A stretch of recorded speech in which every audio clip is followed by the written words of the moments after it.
कांग्रेस नेता दिग्विजय सिंह ने आरोप लगाया है कि आरएसएस देश में दंगे कराती है, क्या कहना चाहेंगे आप? कांग्रेस नेता दिग्विजय सिंह जी ने आरोप लगाए हैं, उनके आरोप में कोई दम नहीं है। आरोप वो लोग लगा रहे हैं जो कभी भगवा आतंकवाद कहते थे, भगवा को आतंकवादी बताते थे, हिंदुओं को आतंकवादी बताते थे, जिन्होंने सनातन का अपमान करने का कई बार प्रयास किया है। आदरणीय दिग्विजय सिंह जी, जो विश्व का सबसे मोस्ट वांटेड आतंकवादी था ओसामा बिन लादेन, उसके सम्मान में ओसामा जी बोलते थे, हाफिज सईद को हाफिज जी बोलते हैं।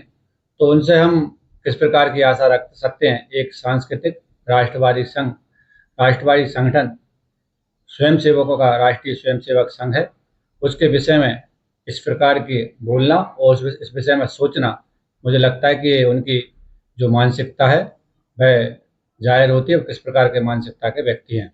उनका कहना है मैं भी हिंदू हूँ, मैंने नर्मदा परिक्रमा भी की है, मंदिर भी जाता हूँ और मस्जिद भी जाता हूँ, दरगाह भी जाता हूँ। क्या भारतीय जनता पार्टी की?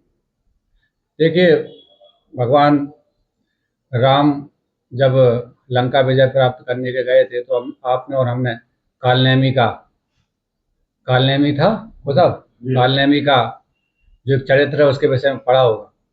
जो कांग्रेस के जो नेता हैं, ठीक है, वो हिंदू हैं, उनकी आस्था पे हम किसी प्रकार का प्रश्न नहीं उठाएंगे, लेकिन जो व्यक्ति एक राष्ट्रवादी संगठन को, एक सांस्कृतिक राष्ट्रवाद की विरासत को, गौरवशाली इतिहास को और भारत भूमि के लिए जो समर्पित भाव से काम करते हो, ऐसे लोगों को प्रश्न उठाते हैं।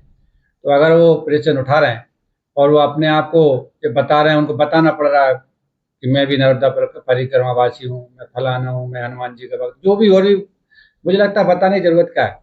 हम तो नहीं बताते, कोई भी नहीं बताता, धर्म है, बताने की जरूरत नहीं। आपको क्यों सिद्ध करना पड़ता है कि मैं भी हिंदू हूँ? हम तो आपको हिंदू ही मानते हैं। आप ये सिद्ध आपको बार बार क्यों बताना पड़ता है?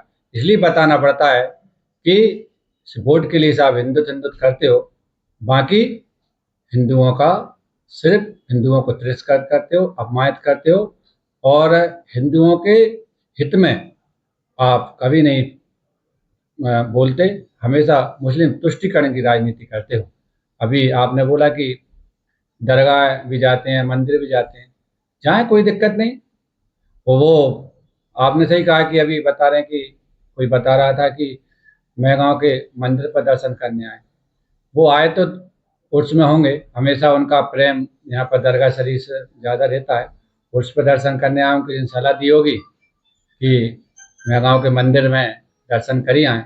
अच्छी बात है, बाबा ने उनको आशीर्वाद दें। उनका कहना यह है कि आई लव मोहम्मद लिखने में क्या परेशानी है Bharatiya Janata party? I love Mohammad लिखने में हमें भारतीय जनता पार्टी को किसी प्रकार की कोई आपत्ति नहीं।